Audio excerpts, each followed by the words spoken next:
What's going on, everybody? Dave here at the Reef Aquarium Shop in Indianapolis, Indiana, and today we are coming to you live from the brand new ReefIndy studios, and we're super pumped about it. So if you dig the new set, let us know in the comments. We are here today about to talk about breeding bettas with Tim here, but before we get into that, I do have a couple of things to get out of the way real quick. If you jump on our Facebook page, we've got a contest going where you can win a Decoria setup from Cobalt, full kit, filter, light, everything included, but you got to enter that contest. Check out our Facebook page for more details. Also, in the store right now, we've got some clearance going on Kessel's, Rossmont, and Aquatop products, select products, but they are really good deals. Also check out our Facebook page out for those deals as well. And then the last thing I want to jump across at you is currently, and forget off the top of my head when it ends, I will go over that at the end of this stream here, but right now the Neptune products are 10% off. That's both in-store and online at TheReefIndy.com. So definitely go check that out, but we will look at that a little closer later in this stream. But right now, let's jump into the subject at hand and talk to our friend Tim here. How's it going, man? It's going great. I am super excited to have you on with us and talk about your setup and breeding bettas. Now, you actually breed bettas for us in the store, right? I do, that's correct. Excellent. And I think we're getting just mostly the koi bettas from you right now? Yeah, I'm purely working koi lines right now. Very cool. So how many lines are you working on? Do you have like different koi variants? Because I know there's a bunch out there, like the candies and galaxies and whatnot, right? Yeah, as of right now, I'm kind of just working on, like, they're coming out more candy koi than anything. Okay. So probably takes some time and care as far as selecting the specific specimens to try to get those strains. So I mean, it sounds like you got to play a little bit of a mad scientist to try to get the exact fish you want there. So excellent. And we're actually about to look at Tim's setup here in just a minute. But while I get that set up, I guess the biggest question I have for you is how many fish do you have in your house as a breeder at any given time? Well, it's usually depending upon the timing in between spawns. We can have anywhere from 30 to 200 bettas floating around the house in the fish room. 30 to 200, I believe it. Yeah, I mean, you get a good clutch going, and you get buried. Yeah, you can get buried for sure. And I mean, that's for just about any fish you breed, I suppose. But let's take a look at some pictures you've brought for us. All right, so here, why don't you just tell us what we're checking out here? These should be probably about 2-month-old, just fry growing out. Chowing down on some baby brine. Nice. So do you have to hatch out is that live baby brine, or are you using frozen? Yeah, live baby brine. It's hatched every day in a little hatchery. Is it just one hatchery you're using, or? I was rotating 2 for a long period of time, but after a while, I guess that's also going to depend on just how many bettas you have going on at one point. Yeah. So you said these were how old again? Those should be probably like, I want to say 2 months old. And they're not really showing their koi colorations just yet. No, they tend to kind of display more wild kind of coloration at the very beginning. Either that or they're just chalk white, the cellophane. Yeah. And that tends to come in later, which is always really fun to just watch it slowly pop in, and you see the breeding actually come to fruition. Yeah, getting those colorations and patterns that you're specifically looking for. And then what do you got going on here? Here we got just one of my favorite little females that I picked just because I kind of liked her. I got set up with the biotope because I was inspired by your pond video. Nice. So I had to do If you're a looking little for something the, myself. if you're looking for the beta, it's hanging out right here. Yeah, there Do she you, is. do you see her? Oh man, what this photo brings up a fantastic question. What the heck is maintenance like on these systems? Well, in this photo right here, what we're seeing is siphoning the bottom with an airline tube. Yeah. Because they're so naturally inquisitive and also tiny that they will go into whatever siphon you have going on. Absolutely. So I mean, you got to use the air tube. any sized siphon is going to be big enough to sweep them up in the flow, I bet. Let's see here. Oh geez. Yeah, so here, we're kind of full bore right here. This was a spawn, probably the most recent spawn that we ended up with over 200 out of the spawn itself when we were still trying to manage about 30 or 40 left over from the previous wow. one. And yeah, So at we're that talking point, almost like 230, 250 fish. easily. Wow. And so it looks like you just have these large tubs here that you're just keeping as one body of water essentially, and then you're separating them all out with, what is this material you're using here? That's a knitting mesh. Oh, really? Nice. Yeah, so it's just little cones of knitting mesh zip tied together. Okay. And suspended in a sand base to keep them from floating up, and yeah, just stuck in there. It makes water changes very easy because you just, instead of changing 1,000 jars, you just drain the tub. Absolutely. Wow. Very cool. That makes it, I bet that makes it so much easier just popping them in a tub situation like that and dividing them with a mesh. Absolutely. Very, very good idea.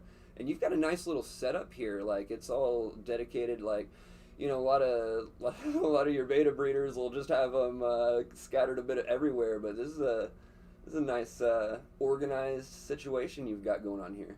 I try to make it manageable. It's definitely chaotic when you start breeding it without a plan. Oh at yeah, first. for sure. I've been there. And then I do think that we see this a little later on in either one of the another picture or potentially a video coming up.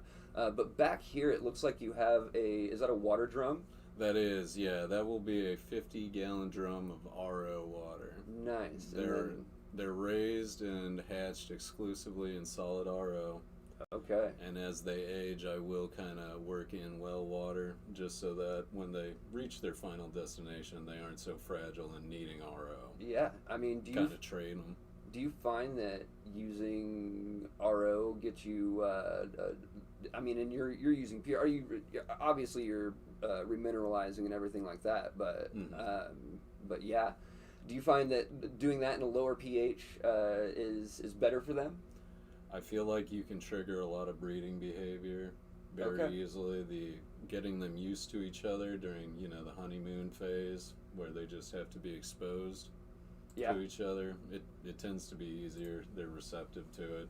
Definitely. Maybe I'm also just superstitious. It's the way I've always done it, and I have pretty good success with it. So I don't mess with it if it works. Right. If it's not broke, don't fix it. Right. Absolutely. Absolutely.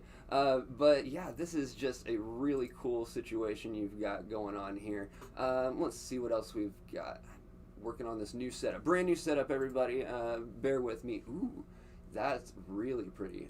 What? This is a male or a female? This is a male, yeah. Oh, nice. So placat style. Placat style, yeah. Kind of the early start of the koi.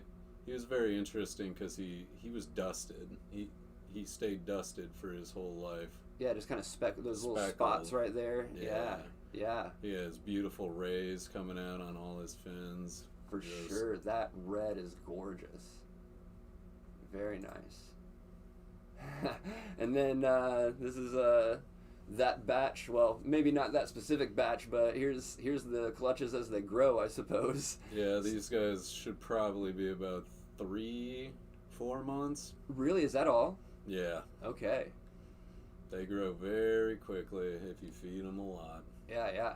And I can see that there's obviously some there that are much higher quality than others. And what is your what is maybe the percentage, if you could estimate, that of your betas that turn out like really cool and maybe not just end up white like this one here? Well, the vast majority that I breed never really stay cellophane. Okay.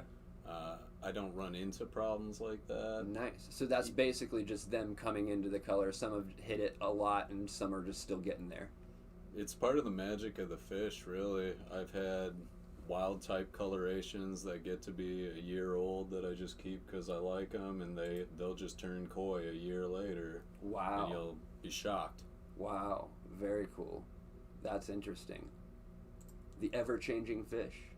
Absolutely. Ooh, this one's a really nice coloration on that. Now, is this a specific type? Like, I know, like a lot of the when there's oranges in them, they tend to be called Nemos or something like that. That's correct. Yeah. Excellent. Is that what this guy is here? It'll be kind of a mix of Galaxy and Nemo. Okay. Kind of koi placots. Yeah. Very cool. And then the workstation here. No kidding about being organized. Look at you. Well, it tends to fall everywhere if you don't keep it under control. Yeah. It was very much a learning process of leaving things all over the floor and stepping on it and jumping over it before I decided to get organized. Sure. Sure. Very cool. Then looks like we've got this is part of a rack. This will be a stud rack, mostly males, and then a couple of females that have bred. I don't tend to breed more than once. I feel like it takes too much out of them every time they do it. Sure. So my females that have bred, sometimes they just get sent out to a nice little pasture to live out the rest of their days like this. Yeah, very cool. And so, what is that? What is your process like? I know kind of just the general idea of how to breed some betas, but are you keeping your males in something like this, and then popping your females in? I mean, not directly in, I suppose, or maybe you do. What is your method for actually making the magic happen here? I split a 20 gallon, a 20 long. Okay. There's usually about 2 to 3 days where they are just looking at each other through a divider. Yeah. During that time, they're getting fed a lot of bloodworms, like really heavy food. Yeah. Because during the process, you don't want them eating, because that can trigger them to they'll be reminded how much they want to eat, and they start eating their eggs. Sure. Okay. So it's another reason why it takes so much out of them, because they're doing a massive amount of work to keep tucking these eggs back into their nest over and over and over, and it's just sometimes it's all the male. Sometimes you'll see them work together and do it. Like even the females will be picking up, helping out. So really, once they're ready and good to go, you're just popping the divider out. Yep, you just let them go. And then they have at it, and now I know that some breeders will actually remove the female once she's laid the eggs, and it sounds like you're leaving her in. Sometimes it's really just you have to find out how traumatized she is after it. Sure. Because sometimes it's rougher than other times. Yeah. Sometimes they just get along like lovebirds, and then they're like, whatever, it's like, let's make breakfast together afterwards. So. Right. And for those of you unfamiliar, beta breeding can be, as Tim said, a little brutal. A little violent, but that's how you know it's love. Sure, right? I mean, and if you don't, you're about to. You don't really want to put betas together. Even males and females are just going to fight and have at it. And so the breeding process is basically a big fight, and then a sort of a breakup, and then the male beta hangs out typically and takes care of the nest that they've laid up. They usually make a little bubble nest up in the corner. Yeah, is that kind of how you know he's ready? Like when you're pulling the divider? Absolutely. That's really the gauge of how long you have to let them go through the honeymoon process, because you'll just watch that nest start growing more and more. Okay. What I do in particular is some people will try to tape leaves, catalpa leaves, different things like that. I use green bubble wrap. Okay. And I use the same green bubble wrap every time because I think it's good luck. Sure. So Nice. they blow under that, and it catches it perfectly with the way the bubbles are underneath, and Very it's a cool. really solid nest. That's awesome. That's some solid advice right there. If you're trying to breed some betas, I can say the word right. Try some bubble wrap up there. That's cool. I haven't thought of that before. And so after that, what is the process? I toss it up in that bubble nest, and then we're talking about the eggs falling down. So obviously, you're saying that they pick them up and put them back up in the nest. Correct. Yeah. And how long does that go on before we're hatching some babies? It's usually probably, I want to say, 2 days. Okay, so not too long.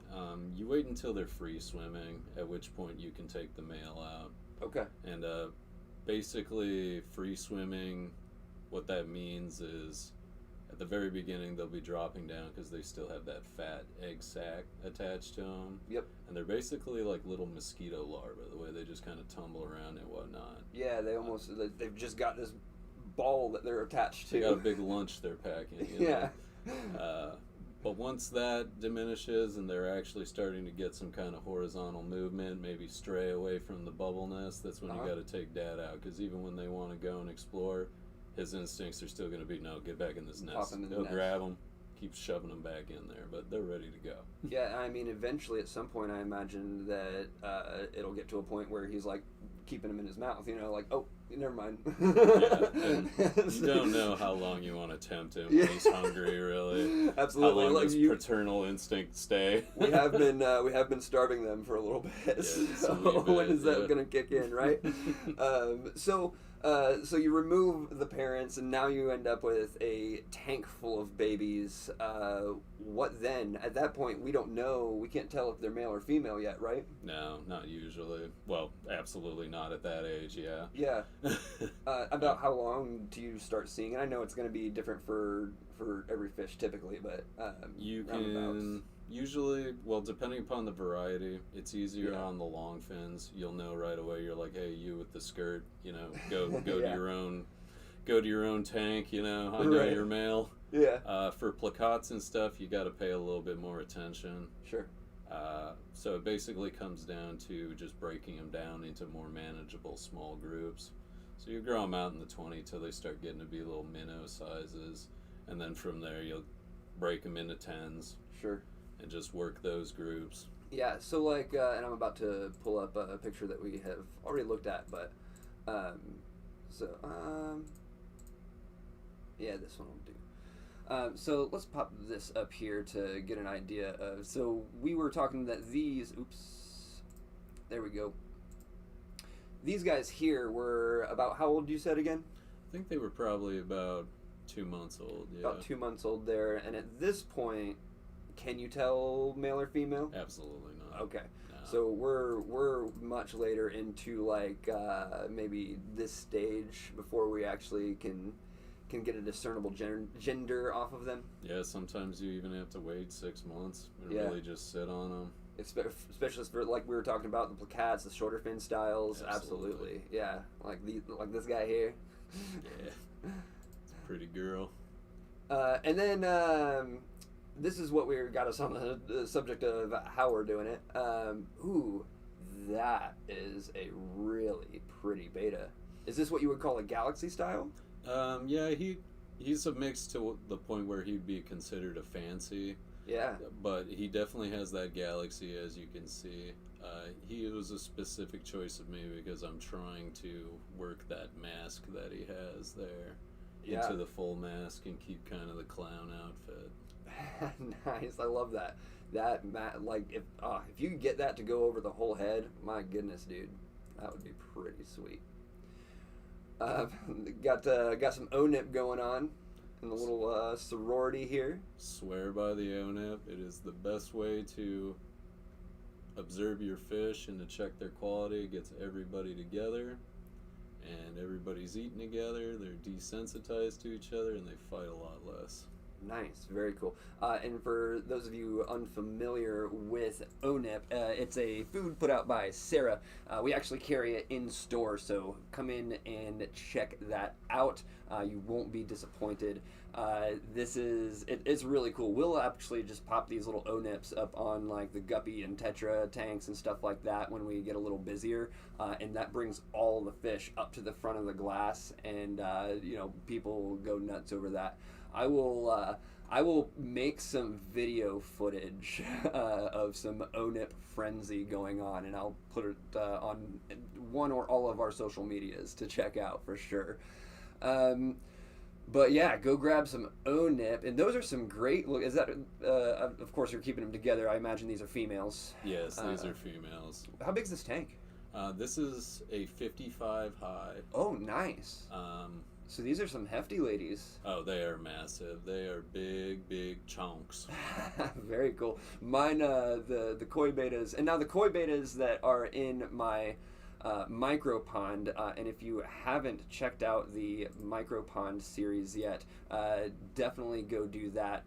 I know you're watching this live, but for those of you who aren't, I will post a link up to that series. The betas that are currently in there, the koi betas, calling a micro koi pond, are from Tim. He hand selected them for me even, so I give him a shout out in that video as well. Yeah. Also, I see some of you jumping out or jumping into the comments. Am I supposed to? There we go.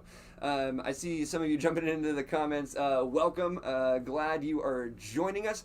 We do like to treat this as an open Q&A. So after we are done talking with Tim, we're going to jump into the comments and get some of your questions answered. So please feel free to drop those in the comments anytime.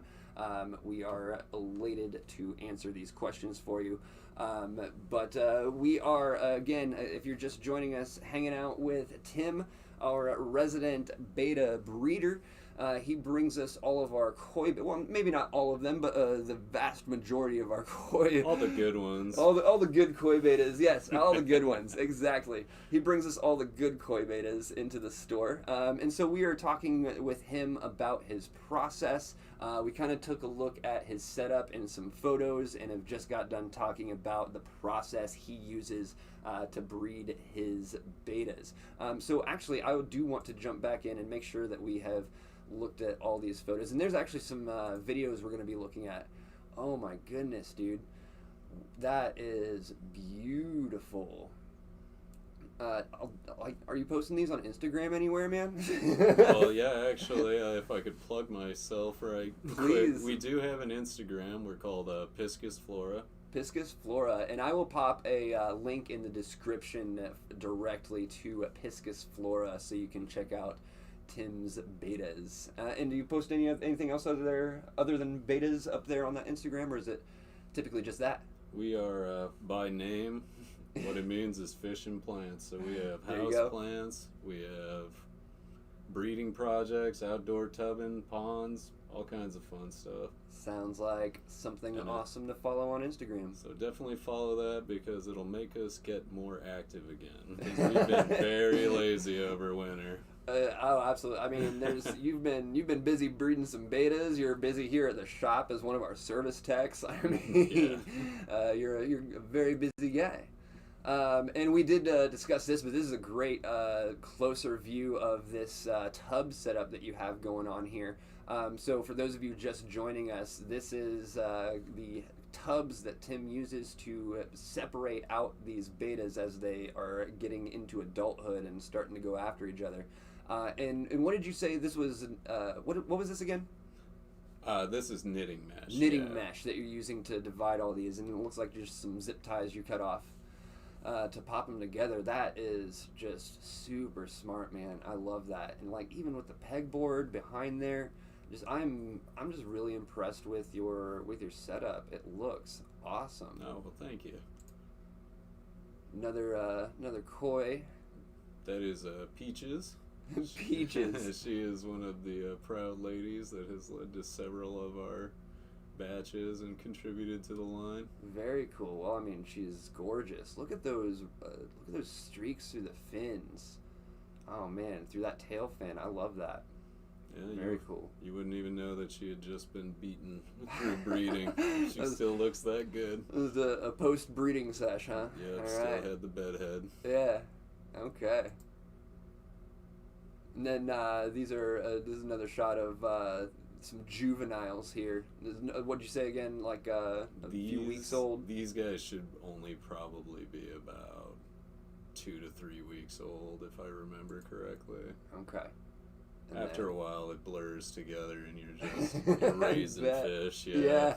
I mean, and you probably have like different batches and waves of batches coming through, depending Absolutely. on how often you're. I mean, the nice thing about betas is that you're intentionally triggering the breeds. They're not just going to do it at random for you. So, Yeah, so you definitely have to. You can control your own stock in a sense, I suppose. Yeah, you do have to shoot yourself in the foot. Absolutely. So, and these ones here, is this a separate group from the that first group we were looking at? This would be a separate group. Wow. Yeah. Okay. Very cool. There's some really cool patterns coming out. And again, these are a few months old, like what, 3 to 4 is what you said? Yeah, most likely. Very nice. Very nice. Is that 55 that we were talking about? This is the 55, the full sorority. Very cool. How many do you have in there? For the most we ever had, because we do keep them as a sorority before we sell them a lot of the time. Oh, nice. Very cool. That way, when people go to pick out sorority fish, they're fresh out of a sorority. They have not gotten aggressive in a cup or used to being alone or anything like that. Yeah. So they usually come out in pairs of 6. We never have any problems because they literally are an actual sorority. That is so awesome of you as a breeder to do that. Like, you're actually pre-sororitizing them before bringing them out, because that's a super common thing to do right now, is making a beta sorority. We've talked about it in a few videos, but if you do make one, usually about 15 plus gallons minimum, and you want to do at least 5, but the more the merrier as far as keeping that aggression down, because even females will still be jerks to each other. And I mean, I think we were talking before when we were messing around with my pond. I think you were telling me that even some females, like, you just cannot keep in a sorority, no matter how many you have, how much space you give them. Yeah. Sometimes they're just going to be jerks, and you've got to separate them. Somebody has to back down eventually. Yeah. And there will be times where 2 of them, they're not going to. Yeah, yeah. You know it will be to the death, so you got to take one out. Right. And then you got to have backup plans for where they go. Exactly, yes. So, always have some sort of backup plan if you end up with a super jerk in your sorority. I mean, does that really happen that often for you in a setup like this 55 gallon? Do you tend to have enough room to quell that aggression, or have you had to pull for aggression out of here? When you start stocking sorority tanks with really broad-leafed plants, yeah, you can. I mean, I imagine it's just like living in a big city. You turn the corner and you're gone. You know, you swim to the other side of the leaf. Sure. You're gone. They forget all about each other. Absolutely. It's just line of sight breaks for them. That's another great point, is to densely plant or decorate as those much as sorority you can. tanks, just to break up that line of sight. That's very important to do in those type of setups. And let's see here. Oh, we do have, or don't we? Yeah, we do. We do have a few more images here, and then I do have some, if I can figure out my setup. If you're just joining us, welcome. We are in a brand new set in the TheReefIndy studios. Excited. If you're catching any of our bugs here, sorry. But we are kind of feeling around in the dark, I suppose. Brand new setup. We're working out the kinks. You know, it'll get better as we go, but I'm super excited. Going great. I think it's going great too, man. I think so too. But yeah, we will be getting to your questions that you guys are dropping in the comments here in just a moment. But we are going to check out a few more photos and get into the questions. But here we have some more. This one in the center, man. So at this point, I believe we were talking like this is depending on, I guess, the type, for longer fin stuff, these look like they might be like a placat variety, right, or a shorter Correct. fin variety. So Absolutely. These being roughly 3, 4, 5-ish months old, I don't know. Can you tell at this point? You know, like is this due to male? No, that is a big hoss of a female right Big there. hoss female. Most of the time you will see, like even on the more difficult varieties, you'll be looking towards the ventral fins, Right. the anal fin, and those will start to elongate the most. It's the most reliable way. I see. And then other than that, you just look for that egg spot. The second you see the egg spot, you know. Okay. Cool. Though I have heard tales of false egg spots. Yeah. I personally have never encountered one, though. Okay, good, cool. Ooh, this is another one of your betas, not a koi beta. No, that is Azul. He is a alien hybrid beta. Alien hybrid. So this is a different species then, and not a splendens. I believe the way that they make the aliens is they take a splendid and then they mix it with an embellus. It does. I could mean, be wrong. Somebody correct me if I'm wrong. It does have that longer body style, like an embellus. I would absolutely believe it. The more spade tail and yeah, very cool. That is gorgeous. And again, something that you can find on your Instagram channel. What was it again? Piscis flora. Piscis flora, and we will again be putting a link to that in the description once we go down here. Just more and more. Like this, I think, pretty sure all of these have been separate tanks, yeah, or separate broods. Yeah, for the most part. Oh wow, that's a whole lot of betas, Tim. Yes, it is. Oh man, oh man. All right, so that's all the photos we have, but we actually do have some video footage here that I want to go over as well. Now this is with the way I had to set this up, it's going to be a little weird. Just a heads up video here, but this is that top setup, right?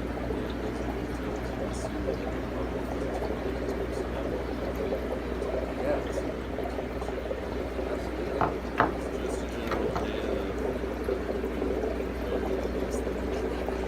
How many tubs do you have, man? I think during this time I brought 4 or 5. So we keep going. That is the end style. And they are just so fancy, they go to the fancy scale. Okay. Excellent. That's jet pop, I guess. Very cool. All right, so there's the quick pan of your full setup there, and this all happens in this one room, right? Yeah. Outside of like, I mean, we were looking at your 55 earlier, and that's not in here, is it? Yeah, we have a couple of display tanks that's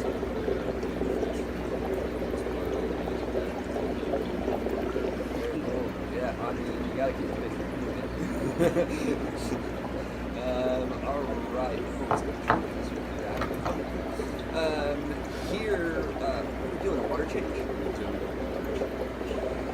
My most beloved fry stick. Yeah. That has a nice little guard at the end of it to protect it. It's something to fry. You can stick it as nice and Yeah.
actually a fish that you can keep.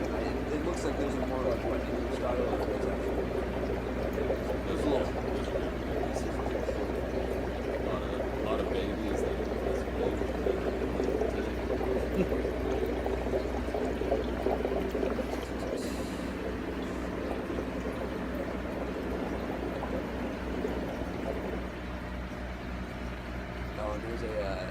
we're looking at a close-up view, like an aerial view of one of those tubs, yeah? Those are some nice-looking toys in there, man. About how many? That one's already bubble nest. Saw that, yeah. About how many do you have in each of these tubs? Oh, shit.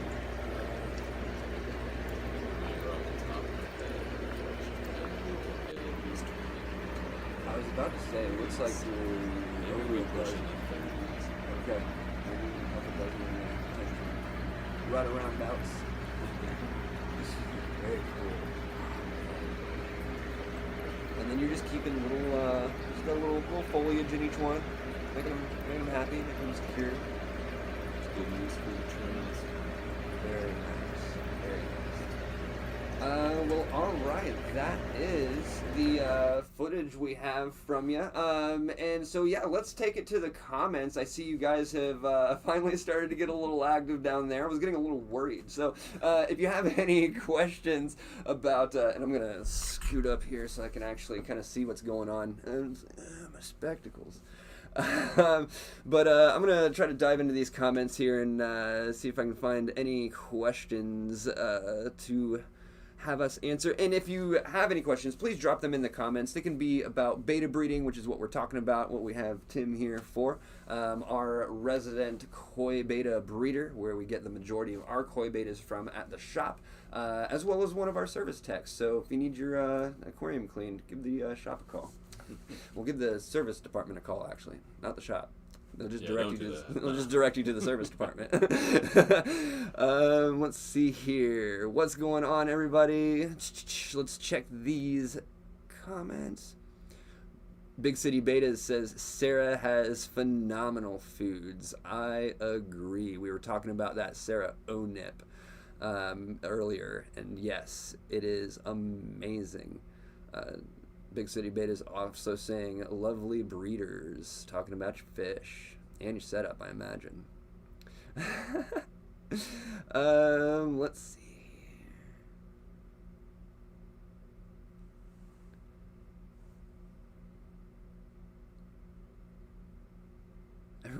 Everyone's just digging on these fish that we've been showing.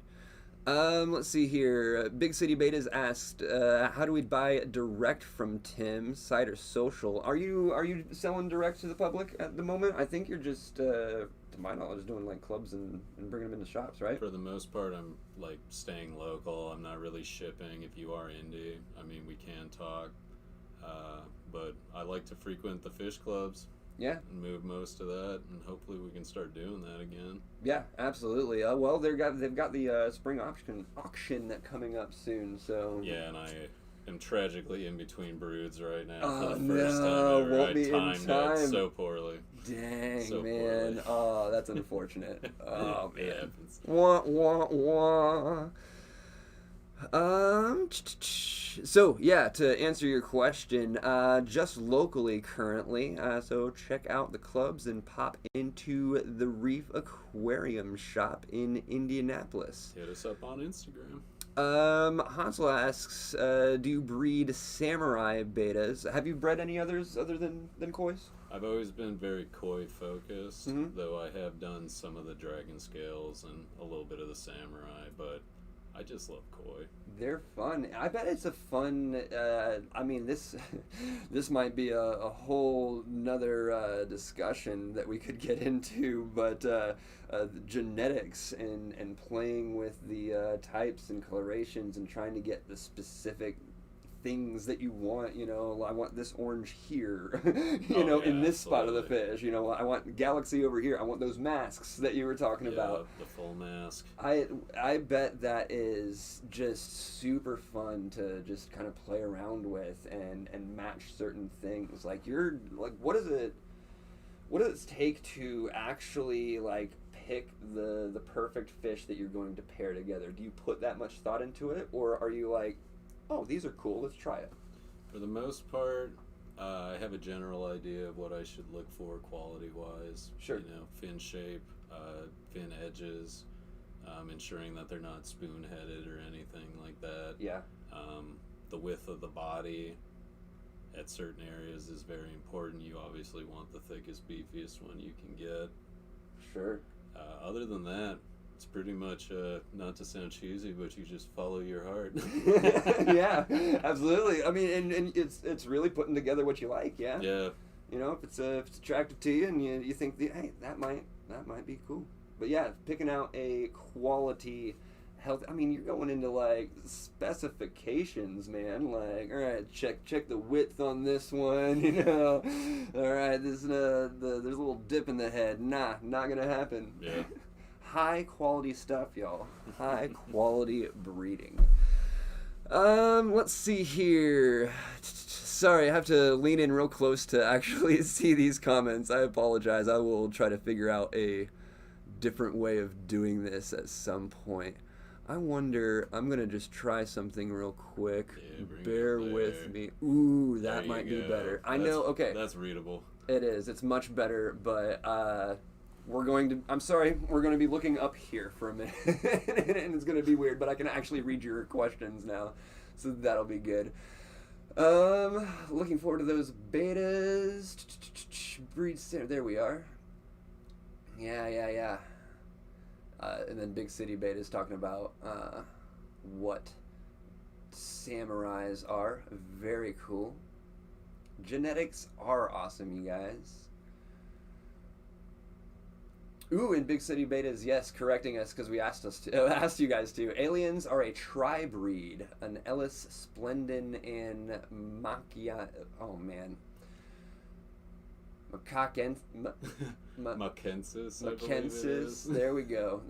So we were wrong about the embellis. I learned how to properly say betta just last year. You know, Right. They taught us wrong growing up anyway. I still do it, and I ought to know better. Excellent. The puns. I couldn't help it. Let's see here, and then something about embellis. Oh, so no, we were correct about embellis. Embellis is part of it. Tri-breed. And it was just more, I thought that was a different one that he was saying, then he corrected himself. So it is Embellis, Splendin, and Mackensis. Very nice. cool. Excellent clarification. No Name says, did you order too many fake plants?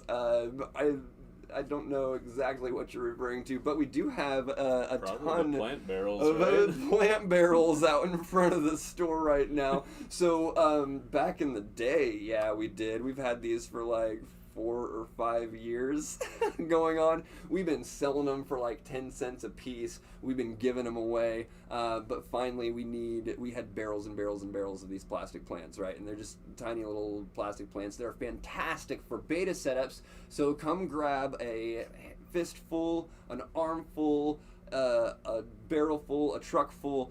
They are free for the taking, and they're just sitting there on the front porch. So go grab those. If you want the actual barrel that they're sitting in, just pay $20 in the shop, and you can just take the whole barrel with you. While it lasts, we don't make any special considerations outside of that. You gotta come, show up, grab them. If there's probably going to be plenty there. So yeah. Hansel asks, have you accidentally bred betas? No, it's really hard to accidentally breed them. It is. You've got to be very intentional because you're not keeping these fish together on a regular basis. No, definitely not. Yeah. They get tired of each other eventually. Quite tired of each other. You got to be very intentional. I mean, honestly, I was surprised that you actually did leave the female. And again, situational for sure. If they're not messing with each other, okay. Yeah. And if the female's helping out, great. But yeah, I was kind of surprised that you actually left your females in there for a little bit sometimes. But yeah, it's definitely not something that's going to happen on accident, unless like you were keeping them in the divider and the female got over the divider sooner than you wanted to. I guess that would be accidental, but we have had that happen. Okay, Yeah. okay. So okay, yes, so I guess technically that was an accident, but it was gonna happen anyway. It was intended, but just not then. Oh, let's see here. No, big city betas, you're totally fine. We love people having actual conversations in the chat too, because at some point we're, for the whole like first half of it, we're not even paying attention. So, if you know the answers and someone's having questions, by all means, I'm happy to have you. Not stepping on any toes at all. Aquaball says, I have alien beta females, like 10. I need a male now to breed them back. Yeah, you do. Definitely. And I don't think we have any in stock at the shop right now. And you just have your personal guy, right? Yeah. So, I don't know, maybe you guys could, work out a female and brood exchange or something. Get some alien betas going. That'd be interesting. No promises. As Tim just smiles and nods, like, what are you trying to get me into? Just give me my fish away. Yeah. I'm not trying to. I'm trying to go with like a stud rental program for you. I knew one of my buddies had a purebred. I forget what the actual breed was, but he had a male. His buddy had the female, and they were all good, whatever genes and blah blah blah. And so they just worked out a breed and split of the things like that. So conjugal visit. I suppose so. Audrey about those baby plants says, I did my part and bought about 50 of them 4 years ago or so. Aquaball says he lost his male aliens, and we all learn the hard way sometimes, That will happen. So welcome if you're just joining us. We are talking with Tim here, and we kind of checked out his whole setup and whatnot. I do see that I do have a lot more viewers than we did before, so I'm actually I do want to go back real quick and just very quickly show you some of the pictures of Tim's setup if you missed it. And if you do have any questions, please go ahead and drop them in the comments. And if I don't have any questions by the time we get through the rest of these pictures and kind of just real quickly summarize what we're going over for the new people, then I'm going to call it a day on the stream, and that will be fine. We have had a lot of good times here. Good combo. Alright, so now that I can actually operate this again, there's that alien beta we were talking about, and then so many koi betas, and you were saying these are, again, 3, 4, 5-ish months 3, 4, yeah. old there. Your 55-gallon sorority. Looking good. And I don't know, did we get to how many you have in here? At the height of it, we had 18 in there. 18, wow. Hot dang.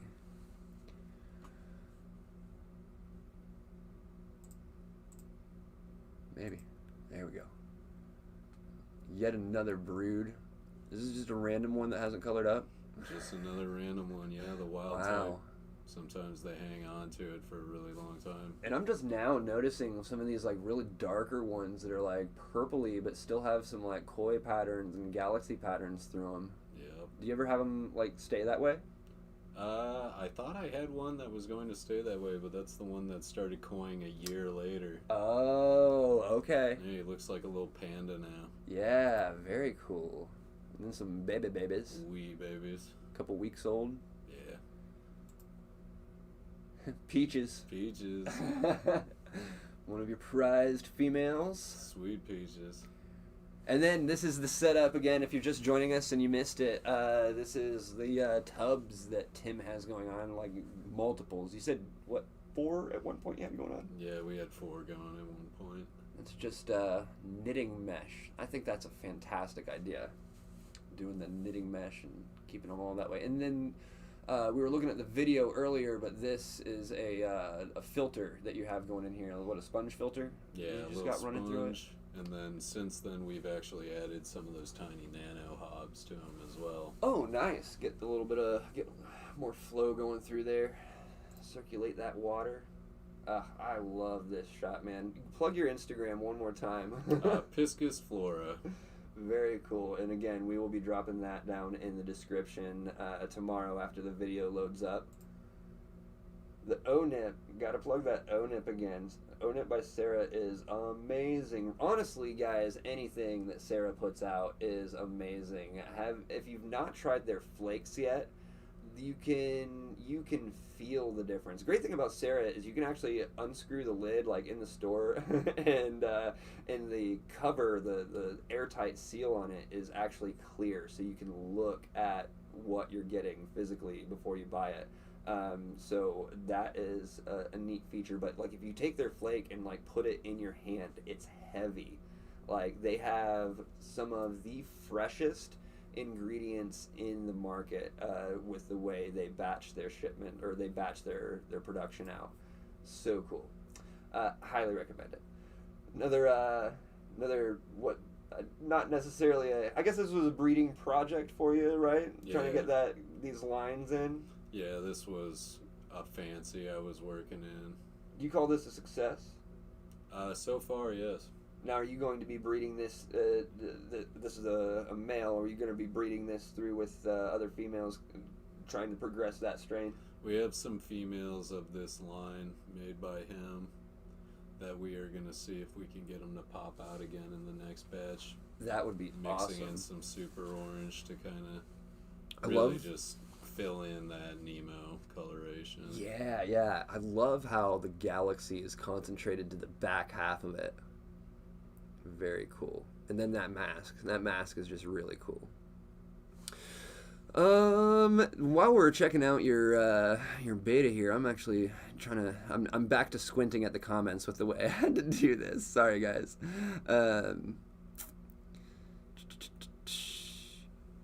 Dave, you have also met me, a bit of a chatterbox, especially when it comes to betas. Hey, that's great. No, that's hey, this whole month is pretty beta centric, so I am happy to have you on talking. Big City says koi take about 4 to 5 weeks longer to color up than standard solid bicolor and marble genes. Really? That's even marble, they take longer to color up than like a marble gene? Interesting. Very cool. Good information. I mean, and that's something we were talking about earlier, is that like it does take them a minute to actually start coming into their colorations. And then a year later, you ended up with a koi beta. They'll just flip the script on you. Aquaball said, I had a beta change from solid blue to clear purple. That's really cool. Big City says, those tubs are dope. I have 300 to 400 individual deli cups that get daily water changes. Love those tubs. Man, that is a lot, man. And I mean, that's what when we were kind of going over your setup earlier in the stream, we were talking about how a lot of people don't do it this way. A lot of people do it the way Big City Betas is doing it in individual cups. I remember. That's how I started. Yeah, absolutely. You can actually run the same concept that I do with those deli cups. Sure. And just rack them out in the tubs, drill some holes into them, and they'll do the same thing. You just got to weigh them down with a rock. That's very true. I wasn't thinking about that. Very good. Just take what you have, drill some holes in them, and put them in a tub. Easy peasy. Problem solved. Just made your life a lot easier, Big City. It's all about those mad scientist solutions, you know what I mean? We had a customer a while back, Brad. We called him Beta Brad, and because he had just these. He said his house was full of just mason jars and like any sort of container he could just toss them into, separating out all these betas and stuff. We used to pull in betas from him all the time, and then he got out of betas, I believe, and went saltwater. But which is why we still don't have stuff from him right now. He probably wanted his house back. Probably, yeah. See, you've got yours all in a nice room, racks in the tub. Oh my goodness, man, you've got a really nice setup. And speaking of which, let's go look at it. For those of you who missed it in the beginning, we are just kind of skimming back through what we've gone over this already. So if you were in the beginning, you've seen these, but we're just discussing these a little further now, letting you guys see this whole setup. This is honestly, this is the least fish-centric photo in the bunch, but honestly one of my favorite photos because it shows just your setup, your organization. Like you've got this operation down tight, man. Like all your chemicals and scrapers and hoses organized on your pegboards and stuff. And then just the way you have just everything neat and organized. I love it. Not a lot of people do that. I am chaos, man. If I were to do something like that, I would be the guy with deli cups and jars all over my house and not even on like a specific rack. They'd just be everywhere. But no, I'm super impressed with your setup and just how clean and simple and efficient it is. Back to this guy right here. That's just such a cool pattern. I love those. It's like a Dalmatian speckles on this fish. It's a Dalmatian plaquette. Like here, this is exactly what I'm talking about. Look how just friggin'. I mean, you have so much stuff here, and it's not like everywhere. You've got your hook, your python hook is hanging on the wall. Like, people just don't think about that thing, and just. Yeah, man, I'm gonna. You see it, you know it. I'm gonna quit gushing, but look at this, y'all. It's a pretty cool setup. And then we were talking earlier about having to siphon out these tanks with an airline that have the babies in it. Otherwise, they're just gonna go straight through a tube.